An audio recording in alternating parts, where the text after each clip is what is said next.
5 ಕೋಟಿ ರೂಪಾಯಿ ಹಣಕ್ಕೆ ಉದ್ಯಮಿ ಹಗರಣ ಪ್ರಕರಣಕ್ಕೆ ಸಂಬಂಧಿಸಿದಂತೆ 24 ಗಂಟೆಯಲ್ಲಿ 4 ಆರೋಪಿಗಳನ್ನು ನಿಪ್ಪಾಣಿ ಪೊಲೀಸರು ಬಂಧಿಸಿದ್ದಾರೆ ಎಂದು ಎಸ್ಪಿ ಡಾಕ್ಟರ್ ಭೀಮಾಶಂಕರ್ ಗುಳೇದ್ ಸುವರ್ಣ ವಿಧಾನಸೌಧದಲ್ಲಿ ಸುದ್ದಿಗಾರರೊಂದಿಗೆ ಮಾತನಾಡಿದರು. ಗೋಕಾಕ್ ತಾಲೂಕಿನ ಕೊಣ್ಣೂರಿನ ಉದ್ಯಮಿ ಬಸವರಾಜ್ ಅಂಬಿ ಅಪಹರಣ ಮಾಡಿದ್ರು. ಘಟಪ್ರಭಾ ಪೊಲೀಸ್ ಠಾಣೆಯಲ್ಲಿ ಪ್ರಕರಣ ದಾಖಲಾಗಿದ್ದು, ಈಶ್ವರ್ ರಾಮಕಾನಟ್ಟಿ, ಪುಲಗಡ್ಡಿ ಗ್ರಾಮದ ರಾಘವೇಂದ್ರ ಯಮನಪ್ಪ ಬನ್ನಪ್ಪಗೋಳ್, ಜಮಖಂಡಿ ತಾಲೂಕಿನ ರಮೇಶ್ ಕಾಂಬ್ಳೆ, ಸಚಿನ್ ಕಾಂಬ್ಳೆ ಎಂಬ ಆರೋಪಿಗಳನ್ನು ಬಂಧಿಸಿದ್ದಾರೆ ಎಂದರು.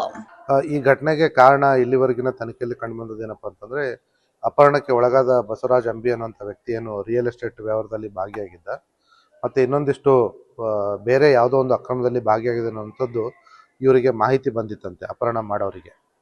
ಆ ಮಾಹಿತಿ ಆಧಾರದ ಮೇಲೆ ಇವನ್ನ ನಾವು ಅಪಹರಣಕ್ಕೊಳಗಾಗಿ ಇವನ ಹತ್ರ ನಾವು ರ್ಯಾನ್ಸಮ್ ತೆಗೆದುಕೊಂಡ್ರೆ, ದುಡ್ಡು ತೆಗೆದುಕೊಂಡ್ರೆ ಇವನು ಪೊಲೀಸರಿಗಾಗಲಿ ಬೇರೆಯವ್ರಿಗಾಗಲಿ ಹೇಳೋದಿಲ್ಲ ಅನ್ನೋಂಥ ಒಂದು ವಿಶ್ವಾಸದ ಮೇಲೆ ಅವರು ಆ ವ್ಯಕ್ತಿಯನ್ನು ಅಪಹರಣ ಮಾಡಿ ಸುಮಾರು 5 ಕೋಟಿಗೆ ಬೇಡಿಕೆ ಇಟ್ಟಿದ್ರು. ಆ 5 ಕೋಟಿಯಲ್ಲಿ ಮೊದಲನೇದಾಗಿ ಅವರು ತಕ್ಷಣಕ್ಕೆ ಮನೇಲಿರ್ತಕ್ಕಂಥ 10 ಲಕ್ಷವನ್ನು ಕೊಡಲಿಕ್ಕೆ ಅಪಹರಣಕ್ಕೆ ಒಳಗಾದ ವ್ಯಕ್ತಿಯ ಮಗ ಹೋದಾಗ ಅಲ್ಲಿ ಇವನು ತನ್ನ ಜೊತೆ ಇನ್ನೊಂದಿಷ್ಟು ಜನರನ್ನು ಕೂಡ ಕರ್ಕೊಂಡೋಗಿದ್ದ.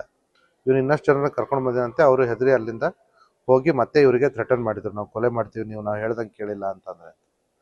ಸೊ ಹೀಗೆ ಇದು ನಡೆದಾಗ ಅವರು ಕೊನೆಗೆ ಪೊಲೀಸರಿಗೆ ಅಪಹರಣಕ್ಕೊಳಗಾದ ವ್ಯಕ್ತಿಯ ಹೆಂಡತಿ ಕಂಪ್ಲೇಂಟ್ ಕೊಟ್ಟಿದ್ರು. ನಮಗೆ ಮಾಹಿತಿ ಬಂದ 24 ಗಂಟೆ ಒಳಗಡೆ ಅಪಹರಣಿತ ವ್ಯಕ್ತಿಯನ್ನು ನಾವು ರಕ್ಷಣೆ ಮಾಡಿದ್ದೀವಿ, ಜೊತೆಗೆ ಆರೋಪಿಗಳನ್ನು ಕೂಡ ಬಂಧಿಸಿದ್ದೀವಿ. ಇಲ್ಲ, ಅವ್ರ ಹತ್ರ ಸದ್ಯಕ್ಕೆ ಏನು ವೆಪನ್ ಸಿಕ್ಕಿಲ್ಲ. ಅದೇ ಇದರಲ್ಲಿ ಒಳಸಂಚಿನಲ್ಲಿ ಬೇರೆ ಬೇರೆಯವರು ಭಾಗಿಯಾಗಿರುವ ನಮಗೆ ಗುಮಾನಿ ಬಂದಿದೆ, ಅದನ್ನು ನಾವು ತನಿಖೆ ಮಾಡ್ತಾ ಇದ್ದೀವಿ. ಈಗಾಗಲೇ ನಾವು ಈ ಪ್ರಕರಣದಲ್ಲಿ ಭಾಗಿಯಾದಂಥ 2 ವೆಹಿಕಲ್ಗಳನ್ನ ಸೆಕ್ಯೂರ್ ಮಾಡ್ಕೊಂಡಿದ್ದೀವಿ. ಇನ್ನೂ ಒಂದು ವೆಹಿಕಲ್ ಇದೆ ಅನ್ನುವಂಥದ್ದು ಒಂದು ನಮಗೆ ಸಂದೇಹ ಬಂದಿದೆ, ಅದನ್ನು ನಾವು ಹುಡುಕಾಡ್ತಾ ಇದ್ದೀವಿ. ನ್ಯಾಯಾಂಗ ಬಂಧನಕ್ಕೆ ಒಪ್ಪಿಸಿದ್ದೀವಿ. ಅವಶ್ಯಕತೆ ಬಿದ್ದರೆ ಮತ್ತೆ ಪೊಲೀಸ್ ಕಸ್ಟಡಿಗೆ ತಗೊಳ್ತೀವಿ. ಅದನ್ನು ನಾವು ಈಗ ಮತ್ತೆ ಇನ್ನೊಂದಿಷ್ಟು ಏನು ಆರೋಪಿಗಳಿದ್ದಾರೆ ನಮಗೆ ಸಂಶಯ ಇದೆ, ಅವ್ರನ್ನ ಬಂಧನ ಮಾಡಿದ್ಮೇಲೆ ಮತ್ತೊಂದು ಸತಿ ನಾನು ನಿಮಗೆ ಹೇಳ್ತೀನಿ. ನಮಗೆ ಇಲ್ಲಿವರೆಗಿನ ತನಿಖೆಯಲ್ಲಿ ಇವ್ರದ್ದು ಮತ್ತೆ ಅವ್ರದ್ದು ಮುಂಚೆ ಪರಸ್ಪರ ಸಂಬಂಧ ಪರಿಚಯ ಇರೋದು ನಮಗೆ ಕಂಡು ಬಂದಿಲ್ಲ, ಹಣಕಾಸಿನ ವ್ಯವಹಾರ ಕೂಡ ಇರಲಿಲ್ಲ.